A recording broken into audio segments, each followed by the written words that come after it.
this Mark's Reviews and Tutorials video. We are doing an AGRX. This is the new spiral electric light. It's the retrofit for many different, you see here, PAL, Savvy, Waterco,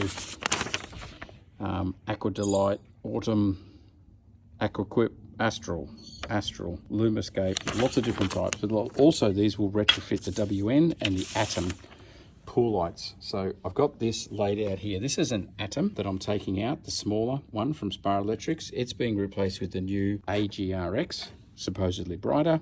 I've got 4 lights in this pool, so we're going to test it at the end to see how that goes. This is the new AGRX light here. It does look good, but to fit it into here, you're going to need these parts here. Now, to start with, we're going to actually just sit that over the top, and then we're going to clip this light into place, and that'll hold that white ring. Now, with Spiral Electrics, it's always about lining up arrows. We line the arrow up with the star there. You can see that's gone down, and then we turn it around until it lines up straight like that. Piece of paper down so we're not scratching the light. You see that's now fitting in place. And the part that you need to fit back in where there was an Atom is this red guy here, and you need all of the writing to be sticking out. I've put this down and tested it, and it clicks in where the Atom was. It's going to actually spin onto here and then click into place. So that's going to attach it to the wall. And the cord attachment, as you can see here, we've got the old cord attachment I've taken off, and that had to be done each time you replaced a light. The new system is actually coming over to a plug. So we're going to fit the wires into a plug here, and then they'll be permanent and they'll be able to be plugged in and out. And there's a locking screw which comes down over the top, screws in place. There's a gland on the back which screws it all up in place. Again, using lanolin. If you're doing the install, I've got the lanolin in my pocket because on a bit of a cold day, it needs to be preheated or it's a real pain to get out. So stick it in your pocket, put it somewhere where it's going to be warm. Okay, so here's the glands and the cable pieces. So we're going to have to thread these onto the cable. This guy, now he, as you can see, fits straight over the top, so you don't have to get them in the right order. And this one's the one you're going to attach to the cable. So you've got to get your cable gland that you choose, the one that's a nice snug fit, onto the cable, these guys onto the cable, and then you fit the actual fitting into there. So this bit screws in pieces as well. There's a little cord holding thing there that's needed for the Australian standard. Now we're down low enough we can get to the screws in there and there to do your cords into here. So this has to be over the cable as well, and then this slips in just to hold your cords so that they don't get any tension on them to pull them, and then put the whole thing back together. So the order is 1, 2, 3, 4, 5 that you need to put over the cable and connecting the cable onto this guy here. I tried the red one on there. You see how that's loose? That's just moving around like that. That's too loose. We're going to go for the yellow one. We're going to go for the smallest. This is a proper Spiral Electrics cable, so for a Spiral Electrics cable, we're using the yellow gland. That one's nice and snug. See, that's nice and snug on there, and that'll clamp up nicely. Okay, now this little guy here is to stop the wires from twisting inside. Like, we're going to have to screw this on using a thread to mount it. So this little guy here is to stop that tension coming onto the plug. So if you're using the biggest cable gland, the blue one, then you don't need to put this in apparently, but for the other two, for the red and the yellow, you do.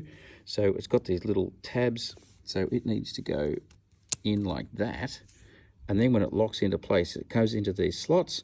So now it's not going to turn and tear those out. It's going to stop it from spinning. Now remember, you're keeping this dry. So you do need probably bigger pliers than that. I've been seeing the wires under the toolbox here so that it doesn't go in. This all needs to stay dry.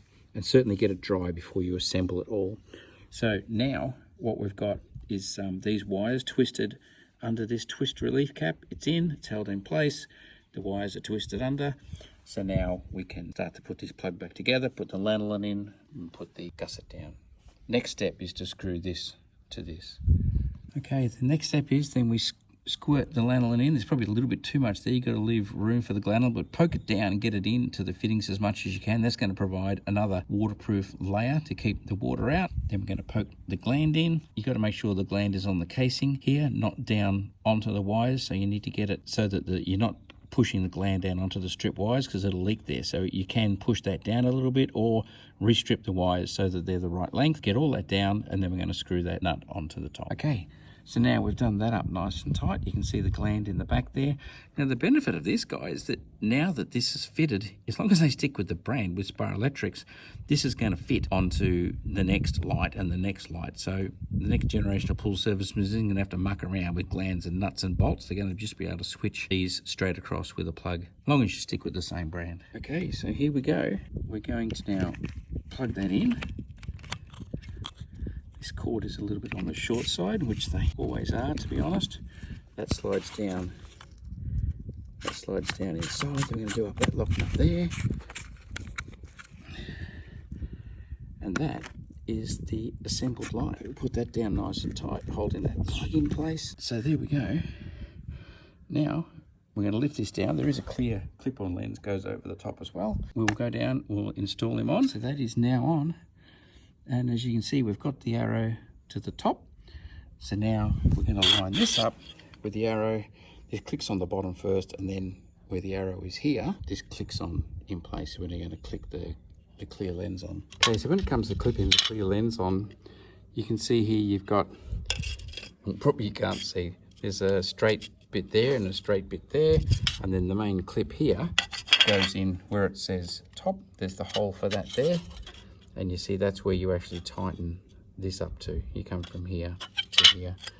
So we line up the arrow with that top clip, and it just pushes straight back and then clips into place. So here we go. Getting the top bit lined up with the top bit, just there. And just press it straight on. And there it's clipped on. Yep. That looks good. There we go.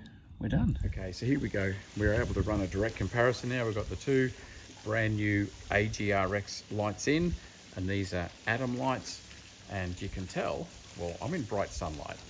It's, yeah, not exactly the best day to do a lighting test, but if you compare that and that's the new one, that's the new one, that's the old one. It's definitely brighter. There's no doubt about it. They said it was brighter. This is a black pool, so it absorbs a lot of the light. I'm telling you, to the naked eye, those LEDs are bigger, the solider colour, and it's brighter. This is the latest tech. So that's the AGRX, and let's get them both in the one shot. There, they're both in the one shot. I can tell there. I don't know how it's going to look on the computer screen, but I can tell that's a whole lot different. I'll get the other two in the one shot. So there, if you're after brighter lights, this is the way to go. Have a look at the link in the description, and we can set you up with some genuine ones.